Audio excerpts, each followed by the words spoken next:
Sir Ahinda ಧ್ವನಿ ಚಾನಲಿಂದ ಬಂದಿದ್ದೀವಿ ನಾವು. ಸರ್ ನಿಮ್ಮದು ಮೂಲತಃ ಯಾವ ಊರು? ಮಲೆನಾಡಿನಲ್ಲಿ. ನಿಮ್ಮದು ಯಾವ ಸಮಾಜ ಬರುತ್ತೆ? ಗೋವಿ ಸಮಾಜ. ನೀವು ಕೆಲಸ ಏನು ಮಾಡ್ತೀರಿ? ವೃತ್ತಿ ಏನು ಮಾಡ್ತೀರಿ?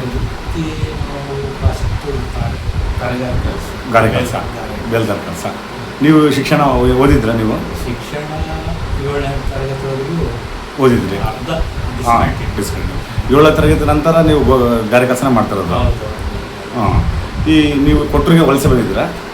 ಕೊಟ್ಟೂರಿಗೆ ವಲಸೆ ಬಂದಿಲ್ಲ.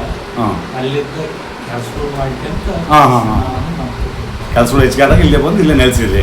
ಏನಿಲ್ಲ, ಪರಿಸ್ಥಿತಿ ಇದರಿಂದ ಇಲ್ಲಿ ಬಂದ್ವಿ. ಹಾಂ ಹಾಂ. ಕೆಲಸಗಳು ಇಲ್ಲೇ ನಡೀತಿದ್ದು. ಹಾಂ ಹಾಂ. ಕೂಲಿ ಹಾಂ. ಮತ್ತು ನಾವಿಲ್ಲೇ ಬಂದು ಬಾಡಿಗೆ ಅನಿಸುತ್ತೆ. ಹಾಂ ಹಾಂ. ಇದು ಇಲ್ಲಿ ಬಂದ ನಂತರ ನೀವು ಫಸ್ಟ್ ಏನು ಲೇಬರಾಗಿ ಕೆಲ್ಸಕ್ಕೆ ಹೋಗಿದ್ರ ಅಥವಾ ಮೇಸ್ತ್ರಿ ಆಗಿದ್ರ? ಇಲ್ಲ, ಲೇಬರ್ ಆಗಿ ಲೇಬರ್ ಆಗಿ ಕ್ರಮೇಣ ಮೇಸ್ತ್ರಿ ಆದ್ರ? ಹಾಂ. ನಿಮಗೆ 10 ವರ್ಷ ಹಾಂ ಚಿಕ್ಕಪ್ಪ ಕಾಂಟ್ರಾಕ್ಟ್ ಮಾಡಿಸ್ತಿದ್ರು, ಅವ್ರ ಹತ್ರ ಲೇಬರಾಗಿ ಹೋಗಿದ್ರಿ? ಲೇಬರ್ ಮಾಡಿ. ಹಾಂ. ಈ ನೀವು ನಿಮಗೆ ಮಕ್ಕಳು ಎಷ್ಟು ಜನ? ಮಕ್ಕಳು 3. ಹಾಂ. ನೀವು ಮೇಸ್ತ್ರಿ ಆದಾಗ ಮಕ್ಕಳಾಗಿದ್ರೆ ಆಲ್ರೆಡಿ ಒಂದು ಕಾಂಟ್ರಾಕ್ಟ್ ಆದಮೇಲೆ ಮಕ್ಕಳಾಗಿದ್ರೆ? ನಾವು ನಮ್ಮ ಹೆಣ್ಮಕ್ಳು ಇಲ್ಲಿ ಬಂದಮೇಲೆ ನಮ್ಮ ದೊಡ್ಡ ಮಗ ಹೊಟ್ಟೆಯಲ್ಲಿದ್ದ. ಹಾಂ ಹಾಂ ಹಾಂ. ಆವಾಗಲೇ ನಾನು ಕೂಲಿ ಕೆಲಸ ಮಾಡ್ತಿದ್ರಿ? ಹಾಂ. ಈಗ ಡಾಕ್ಟರ್ ಹುಟ್ಟಿದ ಮೇಲೆ ಹಾಂ ಇವರು ಮೇಸ್ತ್ರಿ ಕೆಲಸ ಮಾಡ್ತಾರೆ. ಹೌದಾ? ಮಕ್ಕಳು ಹುಟ್ಟಿದ ಮೇಲೆ ಇವ್ರು ಮೇಸ್ತ್ರಿಯಾಗಿ ಇದಾಗ್ಯಾರ? ಹಾಂ. ಈ ಮಕ್ಕಳಲ್ಲಿ ಕಾನ್ವೆಂಟಿಗೆ ಓದಿಸಿದ್ರ ಅಥವಾ ಇದರಲ್ಲಿ ಓದಿಸಿದ್ರ? ಮಕ್ಕಳ ಬಗ್ಗೆ ಹೇಳ್ಬೇಕಂದ್ರೆ ಹಾಂ, ಅವ್ರ ಶ್ರಮ, ಹ್ಞೂ, ಕಷ್ಟಪಟ್ಟಿರೋದು ಎಲ್ಲ ಅಲ್ಲಲ್ಲ, ನೀವು ಗೌರ್ಮೆಂಟ್ ಸ್ಕೂಲಲ್ಲಿ ಓದಿಸಿದ್ರ ಅಥವಾ ಕಾನ್ವೆಂಟಲ್ಲಿ ಓದಿಸಿದ್ರ ಮಕ್ಕಳ? ಎಲ್ಲ ಸರ್ಕಾರಿ, ಎಲ್ಲ ಗೌರ್ಮೆಂಟ್ ಶಾಲೆಯಲ್ಲೇ ಓದಿಸಿದ್ದು. ಹಾಂ. ನೀವು ಇದು ಮಾಡ್ತಿರಲ್ಲ ಲೇಬರ್ ಕೆಲಸ, ಅವಾಗ ಏನು ಬರೀ ಇಲ್ಲೊಂದೇ ಹೋಗಿದ್ರ ಅಥವಾ ಬೇರೆ ಕಡೆ ಹಳ್ಳಿ ಒಳಗೆಲ್ಲ ಹೋಗಿದ್ರೆ ಕೆಲಸ ಮಾಡಕ್ಕೆ ನೀವು? ಇಲ್ಲೇ ಜಾಸ್ತಿ. ಹಾಂ. ಒಂದು ಟೈಮ್ ಮಾತ್ರ ನಿಮ್ಮ ಹೊಸಳ್ಳಿಗೆ ಬಂದಿದೆ, ಅಂದ್ರೆ ಕ್ಲಾಸ್ ಇವರೇ ಕಳಿಸಿದ್ರ ಅಲ್ಲಿಗೆ. ಹಾಂ ಹಾಂ ಹಾಂ ಹಾಂ. ಅಲ್ಲಿ ಗುಗ್ರ ಲೋಕಿಕರೆ ಇವು ಎಡಗಡೆಗೆ ಅಂತಂದ್ರೆ ಕೊಲ್ಮೆಟ್ಟಿ. ಹಾಂ ಹಾಂ. ಅಲ್ಲೆಲ್ಲ ಕೆಲಸ ಮಾಡ್ತೀರಿ ನೀವೆಲ್ಲ? ಹಾಂ. ಈಗ ಮತ್ತೆ ಈಗ ನೀವು ಮಕ್ಕಳನ್ನ ಓದಿಸ್ತಿರಲ್ಲ, ಅವಾಗ ನಿಮಗೆ ಆರ್ಥಿಕ ಕಷ್ಟ ಹಾಕೋದಿಲ್ಲ? ಈಗ ಈಗ ಗಾಡಿ ಕೆಲಸ ಮಾಡೋದ್ರೆ ದಿನಕ್ಕೆ 5 ರೂಪಾಯಿ ಕೂಲಿ ಕೊಡ್ತಾರೆ. ಅವಾಗ ಮಕ್ಕಳ ಶಿಕ್ಷಣ ಕೊಡ್ಸೋಕೆ ನಿಮಗೆ ಆರ್ಥಿಕ ಕಷ್ಟ ಆಗಲಿಲ್ಲ ಅವಾಗ? ಕಷ್ಟ ಅಂದ್ರೆ ನಾನು 10 ವರ್ಷದ ತನಕೇನು ಎಲ್ಲ ಸರ್ಕಾರಿ ಸ್ಕೂಲಾಗ ಇರ್ತಿದ್ದು, SLC ತನಕ ಮಕ್ಕಳಿಗೆ. ಹಾಂ. ಆಮೇಲೆ ಆದ್ರೂ ಎಲ್ಲ ಸರ್ಕಾರಿ ಸೌಲಭ್ಯನ ನನಗೆ ಬೆಳೆಸ್ಕೊಂಡ್ರಿ ನೀಟಾಗಿ? ಹಾಂ. ಅಲ್ಲ, ನಿಮಗೆ ಯಾರಾದ್ರೂ ಸಲಹೆ ಕೊಟ್ರ ಮಕ್ಕಳು ಈ ಥರ ಓದಿಸ್ರಿ, ಈ ಥರ ಇಲ್ಲ ಈ ಥರ ಅಂತ? ನೀವು ಅದು ಹಾಂ ನಾವೇ ನಮಗೆ ಅನುಕೂಲ ಆಗಂಗ ಹಾಂ ಇದನ್ನ ಮಾಡಿಸಿದ್ರೆ ಇದು ಚೆನ್ನಾಗಿ ಆಗ್ಬೋದಲ್ಲ ಅನ್ನೋ ಇದ್ರ ಮೇಲೆ ನಾವು ಇವ್ರನ್ನ ಡಾಕ್ಟರ್ನ ಕಳಿಸಿದ್ದು. ಹೌದಾ? ಅವ್ರಿಗೆ B.Com ಮಾಡಿಸಿದ್ವಿ. ದೊಡ್ಡ ಮಕ್ಕಳಿಗೆ. ನಿಮ್ಮ 2 ಮಕ್ಕಳು ಸರ್ಕಾರಿ ನೌಕರ? ಇಬ್ಬರು ಮಕ್ಕಳು. ಹಾಂ. ನಿಮ್ಮದು ಊರಾಗ ಜಮೀನು ಕಮ್ಮಿ ಏನಾದ್ರು ಆಯ್ತಾ? ಜಮೀನು ಒಂದು 3 ಎಕರೆ ಐತೆ. 3 ಎಕರೆ ಐತೆ. ಹಾಂ ಹಾಂ ಹಾಂ. ಸುಮಾರು ಎಷ್ಟು ವರ್ಷ ನೀವು ಲೇಬರಾಗಿ ಕೆಲಸ ಮಾಡಿದ್ರಿ ಸರ್? ಲೇಬರಾಗಿ ಕೆಲಸ ಮಾಡಿ ಸುಮಾರು 10 ವರ್ಷ ಲೇಬರ್ ಕೆಲಸ. 10 ವರ್ಷ ಲೇಬರಾಗಿ ಕೆಲಸ ಮಾಡಿದ್ದಾರೆ. ಒಂದು 20-25 ವರ್ಷ ಸ್ವಂತ ಮೇಸ್ತ್ರಿಯಾಗಿ ಮಾಡಿದ್ರಿ? ಹಾಂ ಹಾಂ ಹಾಂ. ಅವಾಗೆಲ್ಲ ಒಂದು ತಿಂಗಳಿಗೆ ಎಷ್ಟು ಬರುತ್ತೆ ಆದಾಯ? ನೀವು ಮೇಸ್ತ್ರಿಗೆ ಲೇಬರ್ ಕೆಲಸ ಮಾಡ್ತಿದ್ರೆ ಒಂದು ತಿಂಗಳಿಗೆ ಎಷ್ಟು ದುಡಿತಿದ್ರಿ ಅಂದಾಜು? ಲೇಬರ್ ಕೆಲಸಕ್ಕೆ ಎಷ್ಟು ಬರ್ತದೆ? ಹಾಂ, ಅಲ್ಲ, ಅಂದಾಜು ಎಷ್ಟು ದುಡಿದ್ರೆ? ತಿಂಗಳಿಗೆ 150 ರೂಪಾಯಿ. ತಿಂಗಳಿಗೆ 250 ರೂಪಾಯಿ? ಹಾಂ. ಅದರಲ್ಲೇ ಎಲ್ಲ ಜೀವನ ನಿರ್ವಹಣೆ ಮಾಡೋಕ್ಕೋ ಮಕ್ಕಳನ್ನ ಪೋಷಣೆ ಮಾಡೋಕ್ಕೆಲ್ಲ ಅದರಲ್ಲೇ ತಿಂಗಳಿಗೆ 250 ರೂಪಾಯಲ್ಲೇ ನೀವು ಎಲ್ಲ ಮಾಡಿದ್ರಿ? ಹಾಂ. ಇವ್ರ ಶ್ರಮನೂ ಭಾಳ ಐತೆ. ಇವ್ರ ಹಾಂ ಹಾಂ ಹಾಂ ಹಾಂ. ಕಷ್ಟದಿಂದ ಜೀವನ ಮಾಡಿದ್ರು. ಅಲ್ಲ, ಅವರು ನಮ್ಮ ಅಕ್ಕರ ಕೆಲ್ಸಕ್ಕೆ ಹೋಗಿದ್ರೆ ಅಥವಾ ಅವ್ರ ಮನೆಗೆ ಇರಲ್ಲ? ಮನೆಗೆ ಇರಲ್ಲ. ಇರ್ತಿದ್ವಿ. ಹಾಂ. ಅದೇ ನಾವು ಏನೋ ನಮಗೆ ಮಾಡ್ಕೊಂತಿದ್ವಿ. ಕೋಳಿ ಅಂತ ಹಾಂ, ದನಗಳು ಮಾಡ್ಕೊಂಡು ಹಾಲು ಕರಿಯೋದು, ಹಾಂ, ಹಾಲು ಮಾರೋದು ಹಾಂ ಎಲ್ಲ ಮಾಡ್ತೀವಿ. ಈಗ ನೀವು ತಿಂಗಳಿಗೆ 250 ರೂಪಾಯಿ ದುಡಿದಿದ್ರಿ, ಆ ಮೇಸ್ತ್ರಿ ಆದಾಗ ಎಷ್ಟು ಬರ್ತದೆ ಆದಾಯ? ಮೇಸ್ತ್ರಿ ಆದ ನಂತರ? ಮೇಸ್ತ್ರಿ ಆದ ನಂತರ ನನಗಿನ್ನು ಸವಲತ್ತು, ಹುಡ್ರಿಗೂ ಸವಲತ್ತು ಮಾಡ್ತಾರೆ. ಹಾಂ. ಅಲ್ಲ, ಅಂದಾಜು ನಿಮ್ಗೆ ಆದಾಯ ಎಷ್ಟು ಬರೋದು? ಅವಾಗ ಒಂದು 10,000 ಬರ್ತದೆ ತಿಂಗಳಿಗೆ. 10,000. ಮೇಸ್ತ್ರಿ ಆದ ಸ್ವಲ್ಪ ಜಾಸ್ತಿ ದುಡ್ಡು ನೋಡಿರಿ ನೀವು. ಲೇಬರ್ದ ತಿಂಗಳಿಗೆ ಬರೀ 250 ರೂಪಾಯಿ. ಆವಾಗ 250 ರೂಪಾಯಿ ದುಡ್ಡಲ್ಲಿ. ಅಲ್ಲ, 250 ರೂಪಾಯಿ ದುಡ್ಡಲ್ಲಿ ನೀವು ಮಕ್ಕಳ ಎಜುಕೇಶನ್ ಕಳಿಸಿದ್ರ ಅಥವಾ ಮೇಸ್ತ್ರಿ ಆದ ನಂತರ ಶಿಕ್ಷಣಕ್ಕೆ ಕಳಿಸಿದ ಎಜುಕೇಶನ್ಗೆ? ಶಿಕ್ಷಣ ಕೊಡಿಸ್ಬೇಕಾಗ್ತದೆ. ಒಂದೊಂದು ರೊಟ್ಟಿ ಊಟ ಮಾಡಿ ಮಕ್ಕಳನ್ನ ಶಿಕ್ಷಣ ಕೊಡಿಸಿ ಮಕ್ಕಳ ಒಂದು ಹೊತ್ತು ಊಟ ಮಾಡಿ ಮಕ್ಕಳು ಶಿಕ್ಷಣ ಕೊಡಿಸಿದ್ರಿ. ಕೊಡ್ಸಿ. ಹಾಂ. ಹ್ಮ್. ನಿಮಗೆ ಮಕ್ಕಳು ಎಷ್ಟು ಜನ? ಮೂವರು. 3 ಇಬ್ಬರು ಗಂಡು ಮಕ್ಕಳು, ಇನ್ನೊಬ್ರು ನಡುಲಾಯಮ್ಮ ಹೆಣ್ಮಕ್ಳು. ಇಬ್ಬರು 3 ಅಪಾಯಿಂಟ ಇನ್ನು 3 3 ನೌಕರರು. ಹಾಂ. ಹೌದೌದು. ಅಲ್ಲ ಹೆಣ್ಮಗಳು ಏನು ಕೆಲಸ ಅಮ್ಮ? ಈಗ ಆಯಮ್ಮ ಪೋಸ್ಟ್ ಆಫೀಸ್ನಾಗ ಇದು ಬೈಕ್ ಮೇಲೆ ತೀರ್ಕೊಂಡು ಅವ್ರ ಮನೆಯವ್ರು. ಅಮ್ಮ ಮನೆಯವ್ರ ಅಪಾಯಿಂಟ್. ಅಪಾಯಿಂಟ್ ಅದಾದ್ಮೇಲೆ ಆಯಮ್ಗೆ ಕೆಲಸ ಇದಾಯ್ತು ಇಲ್ಲಿ ಕೊಟ್ಟು ಬ್ರಾಂಚ್. ಓಹೋ, ಅಂದರೆ ನಿಮ್ಮ ಹಳೆಯ ತಿರುಗಿ ನಂತರ ನಿಮ್ಮ ಮಗಳಿಗೆ ಜಾಬ್ ಆಗೈತದ. ಈಗ ಹಂಗಾರೆ 3 ಮಕ್ಕಳು ನೌಕರಸ್ತ್ರೆ. ಹಾಂ. ಅಲ್ಲ ನಿಮಗೆ ಈಗ ನೀವು ಈಗ ಒಬ್ಬ ಮಾಸ್ಟ್ರು, ಕೆಲವರು ನೌಕರಿ ಎಂತೆಂಥ ಎಂಪ್ಲಾಯ್ಗಳೇ ಮಕ್ಕಳು ಸಣ್ಣ ಕೆಲಸ ಕೊಡ್ಸೋಕ್ಕಾಗ್ತದೆ ಸರ್ಕಾರಿ ನೌಕರನ್ನ ಅಂಥದ್ದು. ಈಗ 3 ಮಕ್ಕಳು ಏನೇನು ಕೆಲಸ ಮಾಡ್ತಾರೆ? ಒಬ್ಬೊಬ್ರು ದೊಡ್ಡ ಮಗ ಡಿಗ್ರಿ ಕಾಲೇಜ್ ಡಿಜಿಟಲ್ ಲೆಕ್ಚರ್ ಒಬ್ಬರು. ಹಾಂ. ಇನ್ನೊಬ್ರು ನಡುಲಾಯಮ್ಮ branch post master. Branch post master. ಇನ್ನೊಬ್ರು ಡಾಕ್ಟರ್ MBBS MD ಡಾಕ್ಟ್ರು. ಹಾಂ. Professor Haveri medical college professor ಆಗಿದ್ದಾರೆ ಈಗ ಪ್ರೆಸೆಂಟ್ HOD ಈಗ. ಹಾಂ ಹಾಂ ಹಾಂ ಹಾಂ. ಅಲ್ಲಲ್ಲ ನಿಮಗೆ ಯಾರಾದರೂ ಹಿಂಗೆ ಐಡಿಯಾ ಕೊಡ್ತಿದ್ರಾ ಈ ಥರ ಮಕ್ಕಳು ಓದಿಸ್ರಿ ಇಲ್ಲ ಅಂತ, ಅಥವಾ ನಿಮ್ಮ ಸ್ವಯಂ ಪ್ರೇರಿತವಾಗಿ ನೀವೇ ಎಲ್ಲ ಸೇರಿಸಿರ ಅಂತಿದ್ದೀವಿ? ಓದಿಸ್ಬೇಕು. ನಾವು ಕೆಲವು ಮಂದಿ ನೋಡಿದ ಕೂಡಲೇ ಹಾಂ. ಅವರಂತೆ ಇವರು ಓದ್ಬೇಕು. ನಾವು ಓದಿಸ್ಬೇಕು. ನಮ್ಗೆ ಎಷ್ಟಾರ ಕಷ್ಟ ಆಗಲಿ ಓದಿಸ್ಬೇಕು. ಹಾಂ ಹಾಂ ಹಾಂ. ಅಲ್ಲ ಯಾವ ದಿನಗಳಲ್ಲಿ ಅವ್ರು ಕೊಡೋ 250 ರೂಪಾಯಿ 300 ತಿಂಗಳಿಗೆ ಕೂಲಿಯಲ್ಲಿ ಮಕ್ಕಳೆಲ್ಲ ಶಿಕ್ಷಣಕ್ಕೆ ಭಾಳ ಫೀಸ್ ಬೇಕಲ್ಲ, ದೊಡ್ಡ ಓದ್ಬೇಕಾದ್ರೆ ಭಾಳ ಫೀಸ್ ಬೇಕು. ಅವಾಗೆಲ್ಲ ಕಷ್ಟ ಆಗೋದಿಲ್ಲ, ಅವಾಗೆಲ್ಲ ಹೆಂಗೆ ಮಾಡ್ತೀರಿ, ಜೋಡಣೆ ಮಾಡ್ತೀರಿ? ಏನು ಅನ್ಸಲಿಲ್ಲ. ಕಷ್ಟ ಅಂದ್ರೆ ನಾವು ಏನೋ ಯಾಕಂದ್ರೆ ಈಗ MBBS ಅಂದ್ರೆ ಅದ್ರ ಆಕಾಶ ಇದ್ದಂಗೆ. ಯಾಕಂದ್ರೆ ಈಗಿನ ಪ್ರೆಸೆಂಟ್ ಒಬ್ಬ ಮಾಸ್ಟರ್ ಹೊಸಕಾಗಲ್ಲ, 1 ಕೋಟಿ ರೂಪಾಯಿ ಬೇಕಂತಾರ MBBS ಅಂದ್ರೆ. ಅಂತ ನೀವು MBBS ಮಾಡಿಸಿ MD ಮಾಡಿಸಿ ಅಂದ್ರೆ ಅವರು ಚೆನ್ನಾಗಿ ಓದಿ ಫಸ್ಟ್ಲಿದ್ದಲ್ಲೂ ಮೆರಿಟಿ ಕಲರ್ಸ್ ಫಸ್ಟಿಂದ ಮೆರಿಟೇ ಬಂದರು ಅವಲ್ಲ. ಹಾಂ ಹಾಂ. ನೀವು ಅವ್ರ ಹಿಂದೆ ಬೆಂಬಲ ನಿಂತು ಸಾಕು ಇದು ಮಾಡಿದ್ರಿ. ಅವ್ರು ಫೀಸ್ ಕಟ್ಟಿರೋದು ಎಷ್ಟು ಬರ್ತದೆ ಚಲನ್? ಹಾಂ. MBBS ಸೀಟ್ ಸಿಕ್ಕಾಗ 250 ರೂಪಾಯಿ ಚಲನ್ ಕಟ್ಟಿ 1 ವರ್ಷಕ್ಕೆ. ಬಟ್ ಹಾ. MBBS ಫೀಸ್ ಅಷ್ಟೇ ಅಂದ್ರೆ ಅಷ್ಟು ಗೌರ್ಮೆಂಟ್ ಆಫೀಸ್ ಸಿಗುತ್ತೆ. ಸವಲತ್ತು ಸರ್ಕಾರನ ಇದಾಯ್ತು. ಸರ್ಕಾರ ಎಲ್ಲ ಸವಲತ್ತು ಅಂದ್ರೆ ನೀವು ಸರ್ಕಾರಿ ಸವಲತ್ತುಗಳನ್ನು ನೀಟಾಗಿ ಬಳಸ್ಕೊಂಡಿದ್ದೀರಾ. ಹಾಂ. ಯಾಕಂದ್ರೆ ಈಗೆಲ್ಲ ಕೆಲವ್ರು ಮಕ್ಕಳು ಈಗ CET ನೀಟ್ ಕಮ್ಮಿ ಬಂದಾಗ 1 ವರ್ಷಕ್ಕೆ 1 ಕೋಟಿ ಬೇಕಪ್ಪ ಪ್ರೈವೇಟ್ ಕಾಲೇಜ್ MBBS ಮಾಡಕ್ಕಂತಾರೆ. ಅಂತ ನೀವು ತಿಂಗಳಿಗೆ 200 ರೂಪಾಯಿ ದುಡ್ದು ಮಗನ MBBS ಮಾಡ್ಸಕ್ಕಂದ್ರೆ ಅದು ಹುಡುಗಾಟ ಮಾತಾಡಲ್ಲ. ಹೌದಾ? ನೀವು ಓದಿರಿ ನಮ್ಮ ಮನೆಯನ್ನ? ನಾವು 5ನೇ ಕ್ಲಾಸ್ ನೀವು ಓದಿಲ್ಲ ಸೋದರ? ನಿಮ್ಮದು ಯಾವ ಊರು? ಅಗ್ರಿಬೊಮ್ಮನಹಳ್ಳಿ ಹತ್ರ ಶಿವಾನಂದನಗರ. ಶಿವನಗರ ಬೊಂಬಳ್ಳಿ ಹತ್ರನೇ ಅಗ್ರವಂತಲ. ಹಾಂ ಹಾಂ. ಅಗ್ರಿಬೊಮ್ಮನಹಳ್ಳಿ ತಾಲೂಕು. ಅಗ್ರವಂತಲಕ್ಕೆ ಶಿವನಗರ.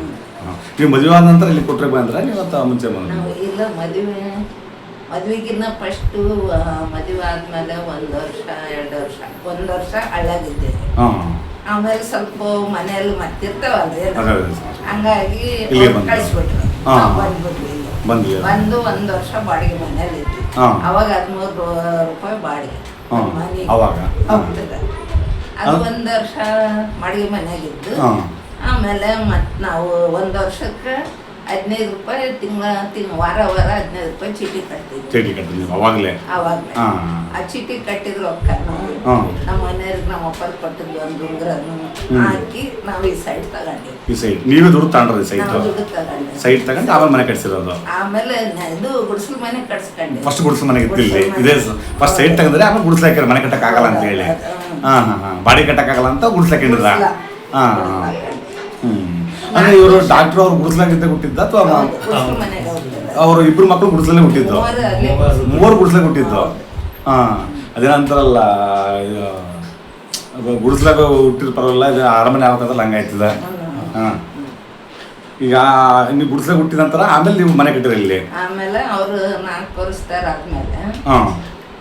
ಇಲ್ಲ ಹುಟ್ಟಿದ ಕೂಡಲೇ 1 ತಿಂಗಳಿಗೆ ಈ ಕೈ ಇಲ್ಲಿ ಸೆಂಟರ್ ಮನೆ ಐತಲ್ಲ, ಹಾಂ. ಅದನ್ನ ಹಾಂ.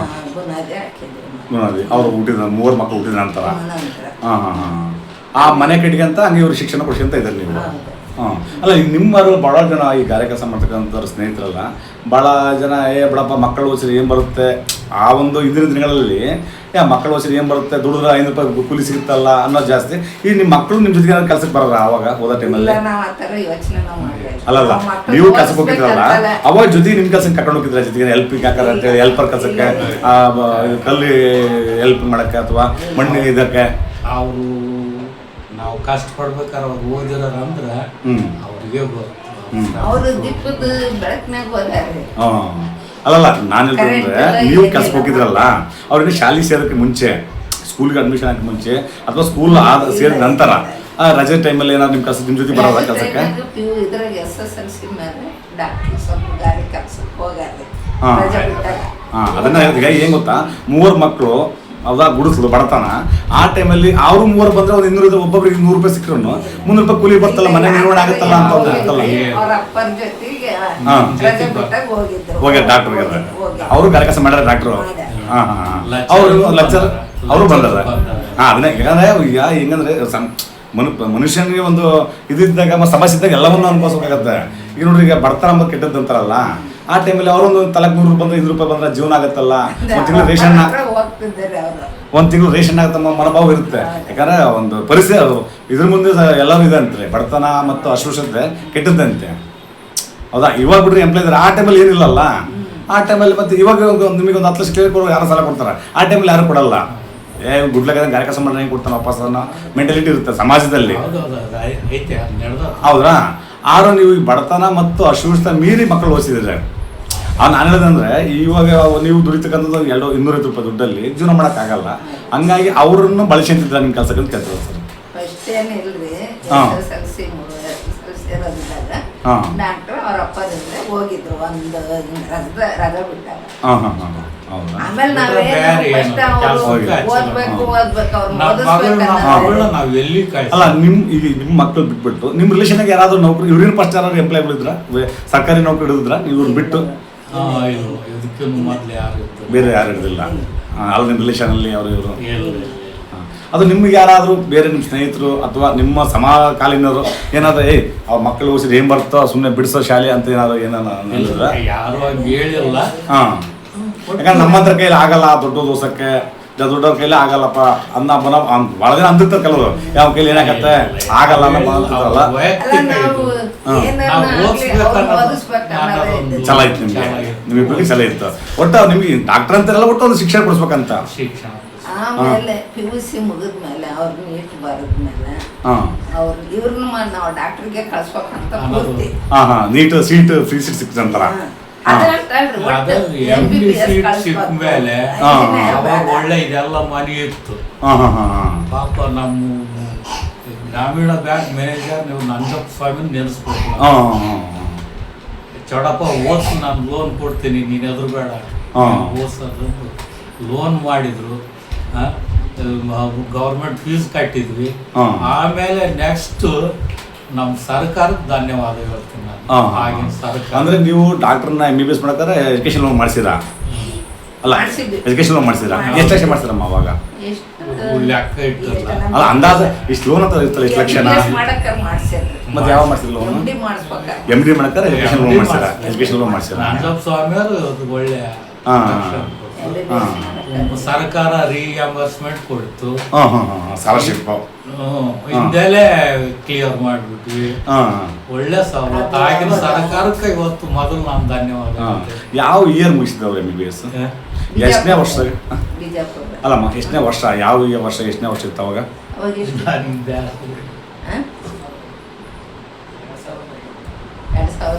2008 MBBS ಮುಗಿದ್ರು.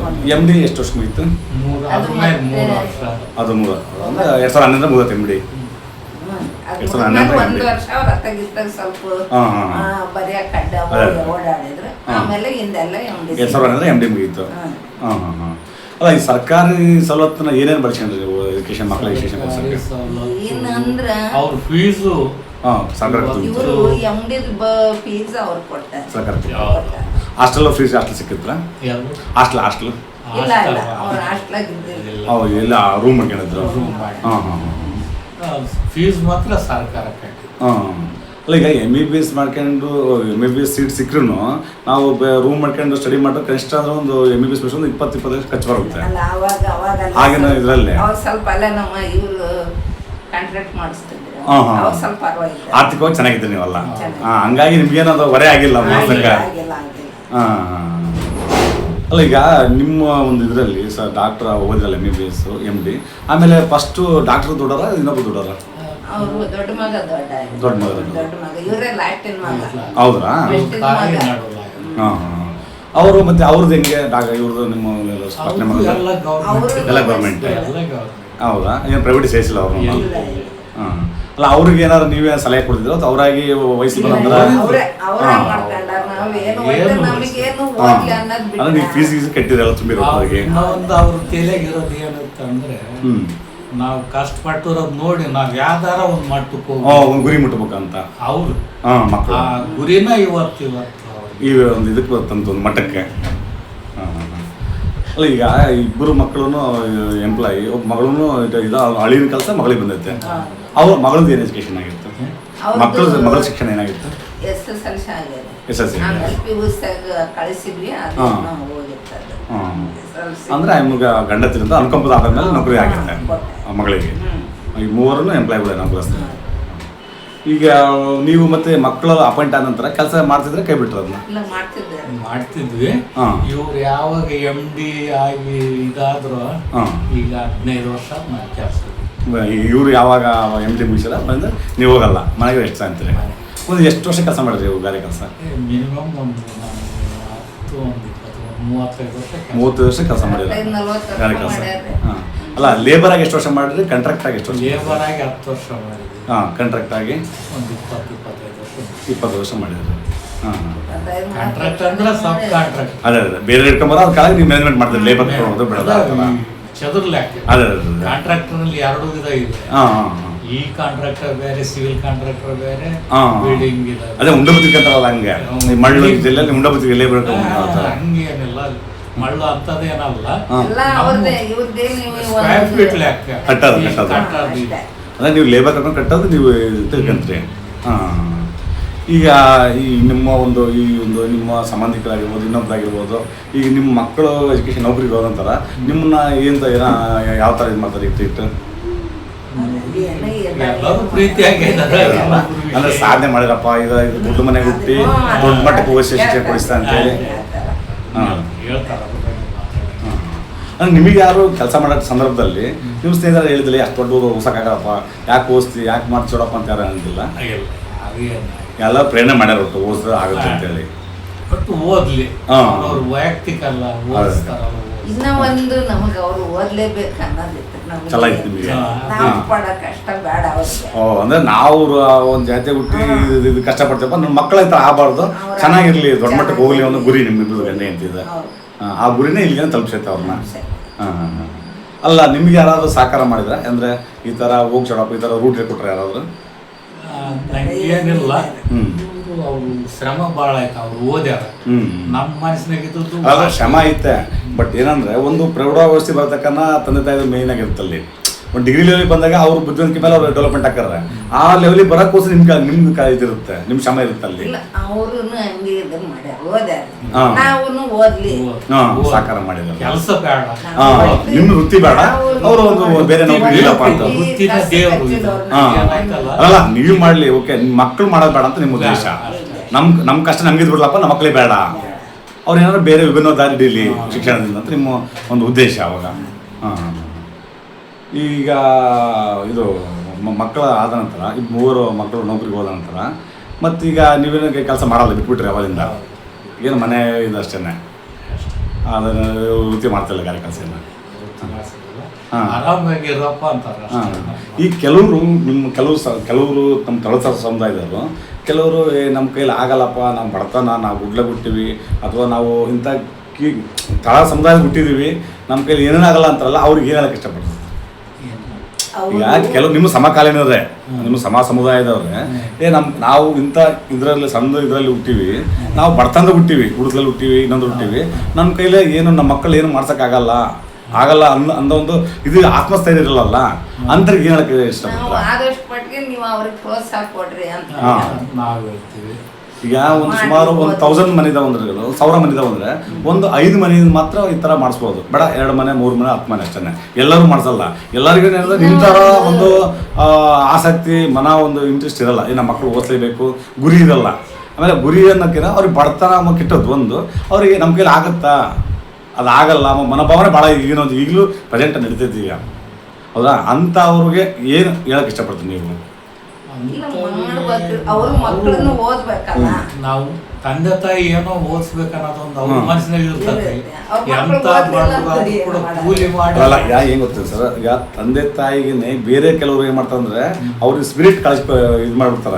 ಏನ್ ಕೈಲಿ ಆಗಲ್ ಬಿಡ, ನೀವು ಬಡವರು, ನೀವು ಗೊಡಗಟ್ಟೆ ಓದಿಸ್ತೀವಿ ಮಕ್ಕಳನ್ನ, ಆ ಮನೋಭಾವ ಅಂತ ಹೇಳ್ಕೊಡ್ತಿದ್ರಲ್ಲ, ಅವನ್ನ ಮೀರಿ ಬೆಳಿಬೇಕಂದ್ರೆ ಅವ್ರಿಗೆ ಏನಾದ್ರು ಕಟ್ಟ ಇಷ್ಟಪಡ್ತಾರೆ. ಈಗಿನ ಯುವಕರಿಗೆ, ಈಗ ಒಂದು ನಿಮ್ಮ ಸಮಕಾಲ ನಿಮ್ಮ ಕೆಲಸ ಮಾಡ್ತಕ್ಕಂಥ ನಿಮ್ಮ ಸ್ನೇಹಿತರಿಗೆ ಇರ್ಬೋದು, ಅವರಿಗೆ ಇಲ್ಲ ಅವ್ರ ಅಪ್ಪ ಅಮ್ಮಗೆನೆ ನಾವು ಅವ್ರಿಗೆ ಓದೋದ್ ಬೇಡ ಅಂತ ಹೇಳಿದ್ರು, ಓದಿಸ್ಬೇಕು ಮಕ್ಕಳು ಅಂತಂದು ಹೇಳ್ತಾರೆ. ಹೇಳ್ತಾರೆ. ಅಂದ್ರೆ ನೀವೇನಂದ್ರೆ ಒಂದು ಹಂತಕ್ಕೆ ತಂದ ಮಕ್ಕಳನ್ನ ಸರ್ಕಾರ ಎಲ್ಲ ಸೌಲಭ್ಯ ಸಿಗುತ್ತೆ ಅದು ಬಳಸ್ಬೇಕಂತ ನೀವು ಹೇಳ್ತಿದ್ದಾರೆ. ಯಾವ ಮನುಷ್ಯನಿಗೆ ಆ ಗುರಿ ಇತ್ತಂದ್ರೆ ಯಾವ್ದು ಅಸಾಧ್ಯ ಅಲ್ಲ ಅಂತ ಹೇಳ್ತಿದ್ದಾರೆ. ಯಾಕಂದ್ರೆ ಭಾಳ ಜನ ಪಾಪ ಒಂದು 7ನೇ ಕ್ಲಾಸ್ ಚೆನ್ನಾಗಿ ಓದ್ತಾರೆ, ಫಸ್ಟ್ ಕ್ಲಾಸ್ ಮಾಡ್ತಾರೆ, ಅಥವಾ SSLC 90 ಇರ್ತಾರೆ. ಆಮೇಲೆ PUC ಬಂದ ತಕ್ಷಣ ಒಂದು ವರ್ಷ ಫೀಸ್ ಆಗ್ಬಿಡುತ್ತೆ. ಅದು ಕಟ್ಟಕ್ಕಾಗಲ್ಲಪ್ಪ, ನೌಕರಿ ಹಿಡಿಯೋಕ್ಕಾಗಲ್ಲ ಬಿಡು, ನಮ್ಮಂತ ಎಲ್ಲಿ ಸಿಗ್ತದೆ ಜಾಬ್ ಅಂತ ಹೇಳಿ ಬಿಡಿಸ್ಬಿಡ್ತಾರೆ. ಬಿಡಿಸಿ ಮತ್ತೆ ಮೂಲ ವೃತ್ತಿ ಕರ್ಕೊಂಡು ಹೋಗೋ ಮಕ್ಕಳನ್ನ ಅವು ಭಾಳ ಆಗ್ತದೆ ಅವ್ರೆ. ಅದಕ್ಕೆ ಅಂತರಿಗೆ ಹೇಳಕ್ ಇಷ್ಟಪಡ್ತೀನಿ ಕೇಳ್ತಾರೆ. ಅದೇ ಹೇಳಿದ್ವಲ್ಲ, ಅವ್ರ ಅಪ್ಪ ಅಮ್ಮನೇ ಮಕ್ಕಳಿಗೆ ಬುದ್ಧಿ ಹೇಳಿ ಅವ್ರನ್ನ ಮುಂದಕ್ಕೆ ಓದಕ್ ಕಳಿಸಿದ್ರೆ ಅವ್ರ ಮಕ್ಕಳು ಸುಖವಾಗಿರ್ತಾರ. ಅವ್ರಿಗಿನ್ನು ಇದು ಇರುತ್ತೆ, ಗೌರವ ಇರ್ತದೆ, ಗೌರವ ಹಂಗಂತ ಹೇಳ್ತೀನಿ. ಯಾಕಂದ್ರೆ ಸರ್, ಈಗ ನಾವು ತಳ ಸಮುದಾಯದವರು ಏನಂದ್ರೆ ಬಡತನ ಮತ್ತು ಒಂದು ಕಡೆಗೆ ಆದರೆ ಒಂದು ಅಸ್ಪೃಶ್ಯತೆ ಐತೆ. ಅಸ್ಪೃಶ್ಯ ಅಂದರೆ ಬಿಡಪ್ಪ ಎಲ್ಲಿ ಇವೆಲ್ಲ ಹಾಕತ್ತ, ನಿಮ್ಮ ಕೈಲಿ ಎಲ್ಲಿ ಹಾಕತ್ತಾರೆ, ನಮ್ಮದ ಕೈಲಿ ಮಾಡೋಕ್ಕಾಗಲ್ಲ, ಆ ಒಂದು ಮನೋಭಾವ ಐತೆ. ಅವೆರಡನ್ನು ಮೀರಿ ಬೆಳಿಬೇಕು ನಾವು. ಬಡತನ ಹೊಗಳಿಸ್ಬೋದು, ಬಟ್ ಅಸ್ಪೃಶ್ಯತೆ ಹೊಗಳಿಸೋ ಈಗಲೂ ಅದು ಜ್ವಲಂತ ಸಮಸ್ಯೆ ಆಗಿದೆ. ಅವೆರಡು ಮೀರಿ ಬಂದ ಮಾತ್ರ ಒಂದು ಸಮಾಜದಲ್ಲಿ ಮುಖ್ಯವಾಗಿ ಬರೋಕ್ಕೆ ಸಾಧ್ಯ ಐತೆ. ಅವೆರಡನ್ನು ಮೀರಿ ನೀವು ಆ ಕಾಲದಲ್ಲೇ ಮಾಡಿದಿರ. ಈಗ 25 ವರ್ಷ ಕೆಳಗನೆ ನಿಮ್ಮ ಉದ್ದೇಶ ಒಂದೇ. ಆ ಟೈಮ್ನಲ್ಲಿ ಕೂಲಿ ಮಾಡ್ಬೇಕಾದ್ರೆ ಹಗಲೆಲ್ಲ ಕೆಲಸ ಮಾಡಿ ಬಂದು ನೈಟು ಡಿಸೈನ್ಗಳು ವರ್ಕ್ ಇಟ್ಕೊಂಡು ಸಿಮೆಂಟ್ ಕಾಯಿಸ್ಬಿಟ್ಟು ಸಿಮೆಂಟ್ ಕೊಡೋರು ನಾವು ಡಿಸೈನ್ ಹಾಕಿ ಓದಿಸ್ಬೇಕನ್ನೋದು ಒಂದು ಅಟಿ ಇತ್ತು.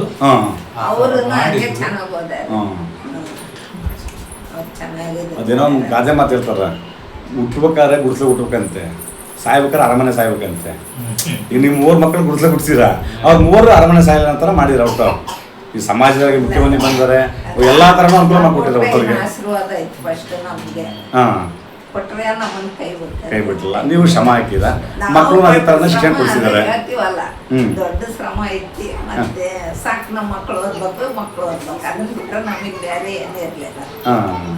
ಅದೇ ಮಗನ PUC ಮುಗಿದ್ಮೇಲೆ CET ನೀಟ್ ಬರ್ಸಿದ್ಮೇಲೆ ಇವ್ರಿಗೆ 3 ಹತ್ರ ಇಂಜಿನಿಯರಿಂಗ್ ಸೀಟ್ ಸೂರತ್ಕಲ್ ಸಿಕ್ಕಿತ್ತು ಫಸ್ಟ್. ಸೂರತ್ಕಲ್ ಹೈಯೆಸ್ಟ್ ಅದಲ್ಲ ಆಮೇಲೆ ಹಿಂದಿ ಕಳಿಸಿದ್ವಿ, ಅದು ಎಲ್ಲ ಮುಗಿದು ಹಿಂದಿ B.Ed ಸೀಟ್ ಸಿಕ್ಕತ್ತ ಅವಾಗ.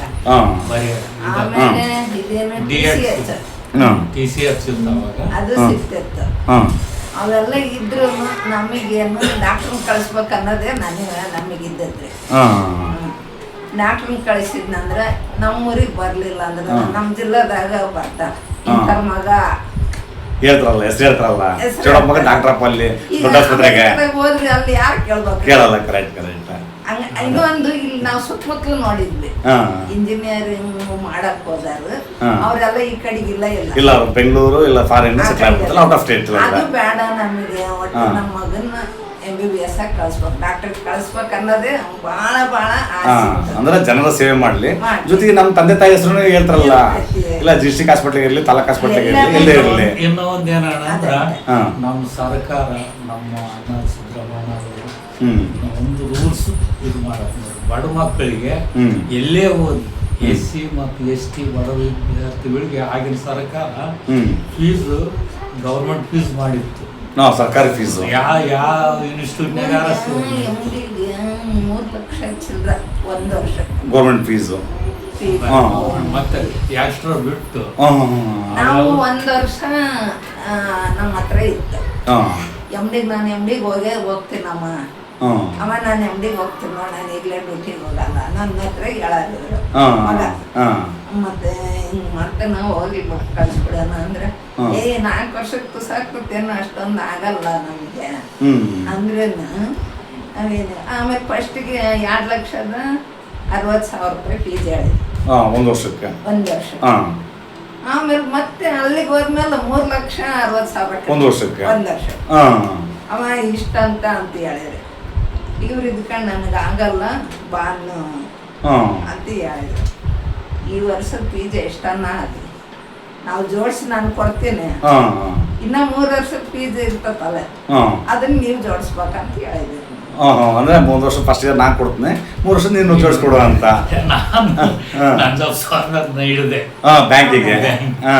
ಹಂಗಾಗಿ ಸರಿ ಅಂತಂದು ಆ ವರ್ಷ ಫೀಸ್ ಕಟ್ಟಿ ಇವ್ರಿಗೆ ಕಳಿಸಿ ಆಮೇಲೆ ಅದ್ರೊಳಗೆ ಎಲ್ಲ ಇದು ನಮ್ಮ ಮನೆ ಎಲ್ಲ ಬ್ಯಾಂಕಿಗೆ ಹಾಕಿ ಲೋನ್ ತೆಗಿಸ್ಕೊಂಡು ರೆಡಿ ಇಡ್ಬೇಕಲ್ಲ. ಎಜುಕೇಶನ್ ಲೋನ್ ತೆಗಿಸಿದ್ರೆ ಅಥವಾ ಮನೆ ಮೇಲೆ ಲೋನ್ ತೆಗಿಸಿದ್ರೆ ನೀವು? ಮನೆ ಮೇಲೆ ಹೌಸ್ ಲೋನ್ ತೆಗಿಸಿದ್ರೆ, ಎಜುಕೇಶನ್ ಲೋನ್ ಅಲ್ಲ. ಹೌಸ್ ಲೋನ್ ಅಂದ್ರೆ ಮನೆಯನ್ನ ಆಯ್ಕೆ ಮಾಡಿ ನೀವು ಲೋನ್ ತೆಗಿಸಿ ಓದಿಸಿದ? ದೊಡ್ಡ ಮಗ ಕೂಡ ಹೆಲಿಕಾಪ್ಟರ್ನಾಗ ವಿಮಾನಾಗ ಬಂದಲ್ಲಿ ಸಿಕ್ಕಲ್ಲ ಸೀಟು, ಅಮ್ಮಗ್ ಸೀಟ್ ಸಿಕ್ಕತ್ತಂದ್ರೆ ಎಷ್ಟನ್ನ ಆಗಲ್ಲ ನಮ್ಗೆ ಮನೆ ಹೋದ್ರೆ ಹೋಗ್ಲಿ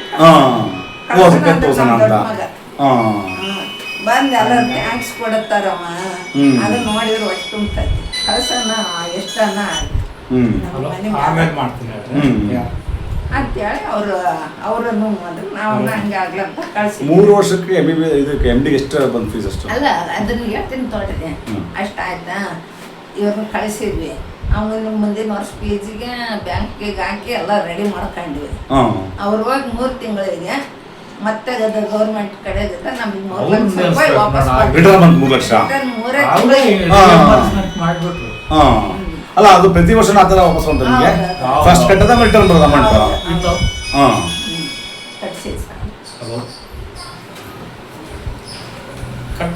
ಪ್ರತಿ ವರ್ಷ ಅವರ ರಿಯಂಬರ್ಸ್ಮೆಂಟ್ ಮಾಡಿದ್ರು. ಆಗಿನ ಸರ್ಕಾರ ಏನಾಯ್ತಂದ್ರ ನಮ್ಮ ಯಡಿಯೂರಪ್ಪ ಸಾರು ಕುಮಾರಸ್ವಾಮಿ ಸಮ್ಮಿಶ್ರ ಸರ್ಕಾರ ಇವತ್ತು ನಾವು ಫೋಟೋ ಇಟ್ಟು ಪೂಜೆ ಮಾಡೋದು. ಅಂದ್ರೆ ನಿಮಗೆ ಏನು MD ಮಾಡಕ್ಕೆ ಹೊರೆ ಆಗಿಲ್ಲ? ಫಸ್ಟ್ ಇಯರ್ ಸ್ವಲ್ಪ ಸಮಸ್ಯೆ ಆಯ್ತು, ರಿಟರ್ನ್ ಬಂದ್ರೆ ಪ್ರತಿ ವರ್ಷ ನಾವು ಹೆಂಗ ನಾವು ಮನೆಯಲ್ಲಿ ಬಹಳ ಕಂಟ್ರೋಲ್ ಆಗಿ ಮಾಡಿ ನಮ್ಮ ಮಕ್ಕಳಿಗೆ ಒಟ್ಟಿ ಏನೋ ಪತ್ತೆ ಆಗ್ಬಾರ್ದಂತ ಹೇಳಿದ್ದು. ನಮಗಿಲ್ಲ, ನಾವು ಅದ್ರ ಒಟ್ಟಿ ಕಡಿಮೆ ಉಂಡ್ರೆ ಚಿಂತಿಲ್ಲ, ಕಡಿಮೆನೇ ಉಂಡಿ ಮತ್ತೆ ಹೇಳ್ಬೇಕು, ಸುಳ್ಳು ಹೇಳ್ಬಾರ್ದು. ಒಂದ್ 9 ವರ್ಷದಾಗ್ಲಿ ನಮ್ಮ ಮಕ್ಕಳನ್ನ ಓದಿಸ್ಬೇಕು. ನಿಮ್ಮ ಗುರಿ ಒಂದೇ. ಅಂದ್ರೆ ನೀವು ಡ್ರಿಂಕ್ಸ್ ಮಾಡ್ತೀರ ಅವಾಗ? ಅಲ್ಲ, ಆ ವೃತ್ತಿ ಮಾಡೋರು ಜಾಸ್ತಿ ಮಾಡ್ತಾರ ಅಲ್ಲ, ಇದು ಕೆಲಸ ಮಾಡ್ತಾರ, ಲೇಬರ್ ಕೆಲಸ ಮಾಡ್ತಾರ. 7ನೇ ಕ್ಲಾಸ್ ಹೈಸ್ಕೂಲ್ಗೆ ಯಾವಾಗ ಹೋದ್ರ ಸ್ಟಾಪ್ ಮಾಡಿ ಮತ್ತೆ ಮಾಡಿದ್ರ? ಅಲ್ಲ, ಲೇಬರ್ ಕೆಲಸ ಮಾಡ್ತಾರ ಅಂದ್ರೆ ಅವ್ರನ್ನ ನೀವೇ ಎಲ್ಲ ಸ್ವಲ್ಪ ಬದಲಾವಣೆ ಮಾಡಿದ್ರಲ್ಲ, ಬದಲಾವಣೆ ಮಾಡಿ ಮಕ್ಳ ಶಿಕ್ಷಣ ಇದು ಮಾಡಿಲ್ಲ. ನಮ್ಮ ಮನಸ್ಸದು ಓದಿಸ್ಬೇಕು. ಯಾವಾಗ 7ನೇ ಕ್ಲಾಸ್ ಇಲ್ಲಿದ್ದ ಬಿಟ್ಟು ಹೈಸ್ಕೂಲ್ ಸ್ಟೆಪ್ ಹಚ್ಚಿದ್ರೆ ನಮ್ಮಷ್ಟಕ್ಕೆ ನಾವೇ ಸ್ಟಾಪ್ ಮಾಡಿ ನೀವೇ ತಿಳ್ಕೊಂಡ್ರಿ ಮಕ್ಕಳು ಹಿಂಗ ನಾವೇನಾದ್ರು ಚಾಲೆಂಜಿಂಗ್ ಕಾಣ್ತಾರೆ ಜೀವನ ಆಗ್ತಿದ್ದೆ ನಾನು. ಅವನ್ನೆಲ್ಲ ಕಟ್ ಮಾಡಿಸಿ ಅಲ್ಲಿಗೆ ಬಿಟ್ಟು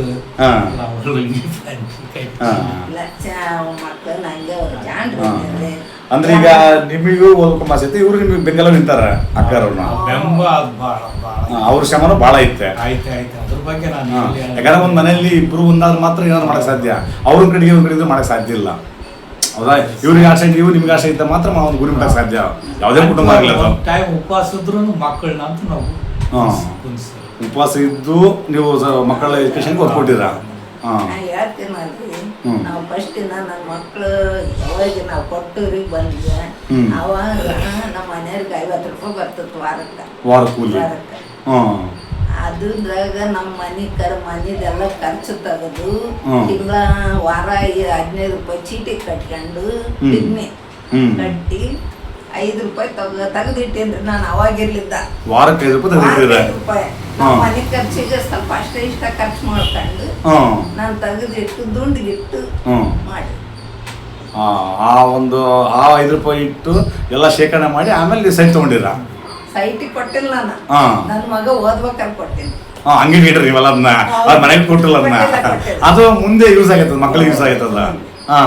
ನಮ್ಮ ಮಗ ಯಾವಾಗ ಓದಕ್ ಹೋದ್ನ ಏನಾರು ಇಲ್ಲ ಅಂದ್ರೆ ಇವಾಗ ಪೂರ್ತಿ ಇಲ್ಲಪ್ಪ ಹೆಂಗ್ ಮಾಡೋಣ ಅವಾಗ ನನ್ನ ಹತ್ರ ಇಷ್ಟ ಐತಿ ತಗೊಳ್ರಿ ಮಾಡಂದ್ರೆ ಅಲ್ಲಿವರೆಗೆ ನಾನು ಯಾರಿಗೂ ಕೊಟ್ಟಿಲ್ಲ. ನಮ್ಮ ಸಾರು ಇವರು ಅದೊಂದು ರೂಲ್ಸ್ ಫಾಲೋ. ಅದು ನೋಡ್ರಿ ಹೆಂಗಂತಂದ್ರ SC ಮತ್ತು ST ಬಡ ವಿದ್ಯಾರ್ಥಿ ಯಾವುದೇ ಇನ್ಸ್ಟಿಟ್ಯೂಟ್ನಾಗ ಸೇರ್ಲಿ ಫೀಸ್ ನಾವು ಕೊಡ್ತೀವಿ ರೀ ಮಾಡ್ತೀವಿ ಅಂತ ಹೇಳಿ ಅಂತಂದೇಳಿ ಮಾಡಿ ಅವರು ಕೆಂಪೇಗೌಡ ಇನ್ಸ್ಟಿಟ್ಯೂಟ್ ಸಿಕ್ತು ಇವರಿಗೆ ದೊಡ್ಡ ಕಾಲೇಜು ಅದೇ ರಿಎಂಬರ್ಸ್ಮೆಂಟ್ ಮಾಡಿದ್ವಿ ಅದು ಅದೇ ಐದು ವರ್ಷಕ್ಕೆ ಮತ್ತೆ ಅದು ಸ್ಟಾಪ್ ಮಾಡಿಬಿಟ್ರು ಸರ್ಕಾರ ಇದಾಗಿಬಿಡ್ತಲ್ಲ ಬದಲಾವಣೆ ಆದಾಗ ಅದನ್ನ ರೂಲ್ಸ್ ತೆಗೆದ್ಬಿಟ್ರು ಅಂದ್ರೆ ರೀಫಂಡ್ ಸ್ಟಾಪ್ ಮಾಡ್ಬಿಟ್ರಲ್ಲ ಅವಾಗ ನಿಮ್ಮ ಮಕ್ಕಳು ಓದತಕ್ಕ ಮಾತ್ರ ಅದು ಇತ್ತು ಸರ್ಕಾರ ಬದಲಾವಣೆ ಅಂದ್ರೆ ಅದನ್ನ ಸ್ಟಾಪ್ ಮಾಡಿರಲ್ಲ ಸ್ಟಾಪ್ ಮಾಡಿ ಅಂದ್ರೆ ಅದು ಒಂದು ಮಾಡಿದ್ರೆ ಎಂತ ಬಡ ವಿದ್ಯಾರ್ಥಿಗೂ ಅನುಕೂಲ ಆಗ್ತದೆ ಅಷ್ಟು ಬಂದ ಅಂದ್ರೆ SC/ST ಮಕ್ಕಳು ಸ್ನಾತಕ ಓದ್ತಾರ ಪದವಿಗಳಿಗೆ ಅವರೇ ರೀಫಂಡ್ ಮಾಡ್ತಾರೆ ಫಸ್ಟ್ ಫೀಸ್ ಕಟ್ಟ ಆಮೇಲೆ ರೀಫಂಡ್ ನಾವು ಕೊಡ್ತೀವಿ ಅಂತ ಹೇಳಿ ಅವ್ರು ಮಾಡಿದ್ರೆ ಆಮೇಲೆ ಬಂದೇ ಬಿಡುತ್ತೆ ಗೌರ್ಮೆಂಟ್ ಅಂತ ಇದು ಅದನ್ನೊಂದು ಇದು ಮಾಡ್ಬಿಟ್ಟು ಅಂದ್ರೆ ಈಗಿನ ಮಕ್ಕಳಿಗೆ ಈಗಿನ ಸರ್ಕಾರ ಆತರ ರೀಫಂಡ್ ಮಾಡ್ರೆ ಎಲ್ಲರಿಗೂ ಮುಂದಿನ ಜನಕ್ಕೆ ಅನುಕೂಲ ಅಂತ ನೀವು ಹೇಳ್ತಿದ್ದಾರೆ. ಈಗ ನಮ್ಮ ಕಾಲದಾಗ ಅವ್ರು ಬೇರೆ ಮಕ್ಕಳು ಆಗ್ಲಿ ಒಳ್ಳೆ ಉದ್ದೇಶ ಅಷ್ಟೇ.